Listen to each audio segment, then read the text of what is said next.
وہ ناشتہ بنا رہی تھی جب موہد اور سومیا کچن میں داخل ہوئے۔ میں ناشتہ لا رہی تھی بس۔ مہرو نے مسکرا کر سومیا کو دیکھا۔ کس کا ناشتہ؟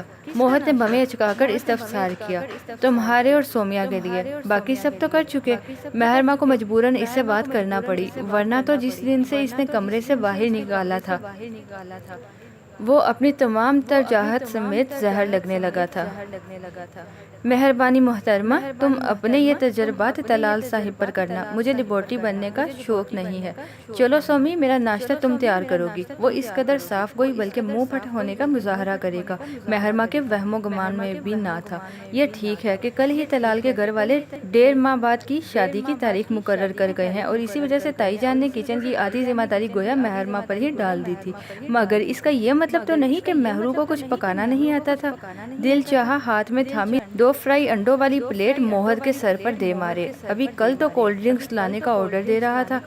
اوفو، میں نے تو خود ساری عمر ہاسٹلز میں گزاری ہے موہد، مجھے کیا پتا کیسے ناشتہ کھانا بنانا ہے۔ سومیا ڈٹائی سے ہنس کر بولی تو موہد نے اسے ہلکا سا گورا اور پھر مہرما کے ہاتھ میں تھامی پلیٹ کو دیکھا۔ اسی لیے کہتے ہیں بندہ منہ سے بات نکالنے سے پہلے ایک بار سوچ ضرور لے۔ مہرما نے تلخی سے کہہ کر پلیٹ کاؤنٹر پر ٹپکنے والے انداز میں رکھ دی۔ آئی ایم سوری مہرما، اس کی تو عادت ہے فضول باتیں کرنے کی، میں تو یہی ناشتہ کروں گی، ڈونٹ وری۔ سومیا کا دل فوراً پس گیا۔ ویری گڈ، کیونکہ جو بریڈ اور انڈے تھے میں نے بنا دیے، اب کھانا ہے تو کھا لو اور اگر نہیں کھانا تو بھی یہی کھانا پڑے گا، وہ جتانے والے انداز میں کہتی سلگ کر باہر نکل گئی۔ اوف، سومیا نے حیرت سے موہد کو دیکھا۔ میں تو سمجھ رہی تھی کہ صرف تم ہی ہو جو جانے کس پر پڑے ہو، مگر تمہارا تو سارا دودیال ہی ماشاءاللہ سے۔ موہد نے بے اختیار کہا لگا دیا، پھر وہ ناشتے کا جائزہ لینے لگا۔ چلو جلدی سے لے کر باہر، شکل سے تو مزیدار لگ رہا ہے۔ بہت بدتمیز ہو موہد، اس بیچاری کا خون کیوں جلایا پھر؟ اچھا ہے شادی ہے کچھ دنوں میں اس کی، اتنا خون بنا کر موٹاپا لانے کی ضرورت ہے؟ وہ ڈٹائی سے بولا۔ سومیا ہنستے ہوئے ناشتہ ٹرے میں رکھنے لگی۔ گلنار کا فون آیا۔ واش روم سے نکلتے کبیر نے لپک کر موبائل اٹھایا۔ السلام علیکم لالا، کیسے ہو؟ ٹھیک ٹھاک، تم سناؤ فلوشا اور بی بی گل کیسی ہیں؟ اس نے مسکراتے ہوئے باقی دونوں بہنوں کا بھی پوچھا۔ ہم سب تو ٹھیک ہیں لالا، تم ہی شہر جا کر بھولے ہوئے ہو ہم کو۔ گلنار اس سے 1 سال بڑی تھی، پھر فلوشا تھی اور ان سے سب سے بڑی گل افشاں، جسے وہ سب بی بی گل کہتے تھے۔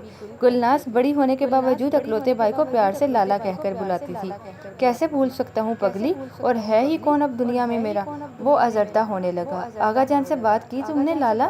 بات کرنے سے کچھ نہیں بننے والا گلناز، یہاں ہر کسی کو اپنا حق چھیننا پڑتا ہے۔ اس کے چہرے سے سرخی جھلکنے لگی، انداز سلگتا ہوا سا تھا۔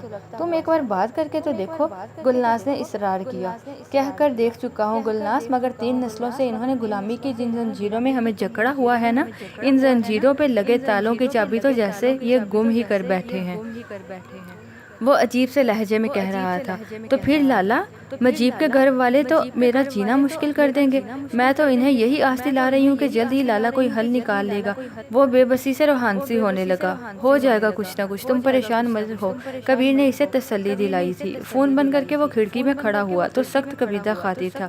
آغا جان نے 3 نسلوں کی وفاداری کو بھی کسی کھاتے میں نہیں رکھا تھا، اور اگر کبیر کو انہوں نے اپنا دست راست بنا کر رکھا تھا، مگر غلاموں کو آزاد کرنا ان کی سرشت میں شامل نہ تھا۔ وہ نسوانی کہکہوں کی آواز سے چونکا۔ اس کے کمرے کی کھڑکی سے لون کا ایک حصہ دکھائی دیتا تھا۔ لون میں ملاحہ اور فرزین محلے کے بچوں کو جمع کیے کرکٹ کھیل رہی تھی، اور یہ لڑکی، اس نے بیٹ ہاتھ میں تھامے بارے کے لیے فرزین سے لڑتی ملاحہ کو نگاہ بھر کے بھی دیکھا اور پلٹ گیا۔ یہ شہزادیوں کی سی آن بان والی، اس سے خفا اور لڑتی جگڑتی، کیا اسی قابل تھی کہ اسے مہرہ بنایا جاتا؟ وہ نفی میں سر ہلاتا، دل سے اٹھتی آوازوں کو سختی سے رد کر رہا تھا۔ گھر میں شادی کی تیاریاں زور و شور سے جاری ساری تھی۔ تائی جان اور چچی جان کا ارادہ نہ صرف بازار جانے کا تھا، بلکہ راستے میں طلال کے گھر سے بھی چکر لگانے کا تھا۔ میں بھی ساتھ چلوں گی، میری تو ابھی ساری ہی شاپنگ رہتی ہے۔ تزئین جو اتنی دنوں سے مردہ دل سے پڑی تھی، ساتھ جانے کو تیار ہو گئی۔ شکر ہے تمہیں بھی ہوش آیا، سائرہ چچی نے اسے گھورا، پھر تائی جان کو یاد دلایا۔ بابی، لگے ہاتھوں طلال سے شیروانی بھی چیک کرا لیں، کالر کا تھوڑا سا فرق تھا ناپ میں۔ ہاں، اسی لیے راستے میں ادھر سے ہوتے جائیں گے، وہ بولی۔ طلال کو ان لوگوں کے آنے کی خبر تھی، اس لیے وہ گھر پر ہی تھا۔ میں بلاتی ہوں اسے۔ کسی دوست کا فون آیا تھا، وہیں سنتے ہوئے کمرے میں چلا گیا۔ طلال کی بھابھی نے کہا، تائی جان تو طلال کی ماما سے محو گفتگو تھی۔ میں جاتی ہوں، ذرا سرپرائز دوں محترم کو۔ تزئین مسکراتے ہوئے اٹھی تو بھابھی وہیں خواتین کے ساتھ بیٹھ گئی۔ وہ دروازہ کھٹکھٹا کر لمحہ بھر طلال کی اجازت کے انتظار میں کھڑی رہی۔ کم آن، اجازت ملتے ہی وہ مسکراتے ہوئے اندر داخل ہوئی۔ وہ جیکٹ پہنتا شاید باہر آنے کے لیے تیار ہو رہا تھا۔ غیر متوقع طور پر تزئین کو سامنے دیکھ کر حیران ہوا۔ What a surprise! ہاں، میں نے بھی یہی سوچا کہ آج آ کر تمہیں سرپرائز ہی کر دوں۔ تزئین مسکرائی۔ وہ پلٹ کر بال برش کرنے لگا۔ ویسے اگر ساتھ مہرو کو بھی لے آتی تو سرپرائز کا مزہ دوبالا ہو جاتا۔ وہ آئینے میں تزئین کو دیکھتا شرارت سے بولا تو تزئین مسکرا بھی نہ سکی۔ خود پرفیوم چھڑکتا وہ تزئین کی خاموشی پر بھی غور کر رہا تھا، پھر اس کی طرف پلٹا۔ کیا بات ہے، تم اداس ہو رہی ہو؟ وہ قدرے حیران تھا۔ تزئین کا دل بھر آنے لگا۔ تم نے مہرو کو کیوں پسند کیا طلال؟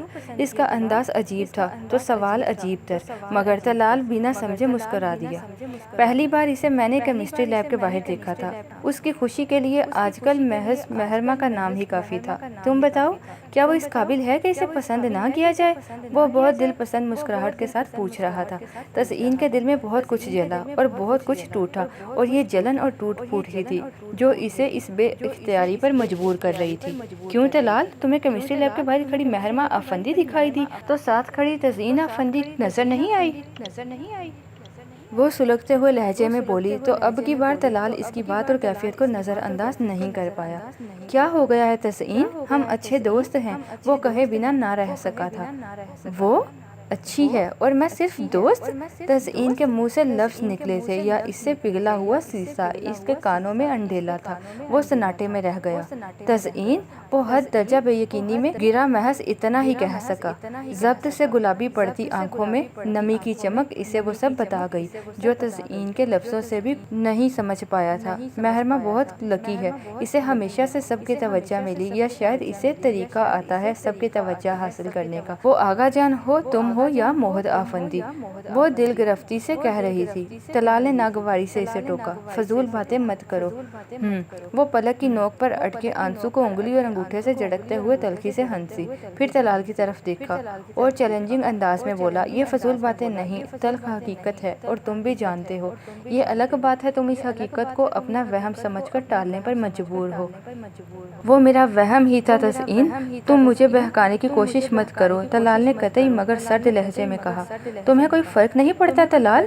تزئین نے حیرت اور قدرے دکھ سے اسے دیکھا۔ ابھی چند لمحوں پہلے ہی جذباتیت میں گھر کر وہ اپنے جذبات طلال پر آشکار کر چکی تھی، ایسے میں وہ اب جو بھی کہتی وہ طلال کو جھوٹ اور من گھڑت ہی لگتا۔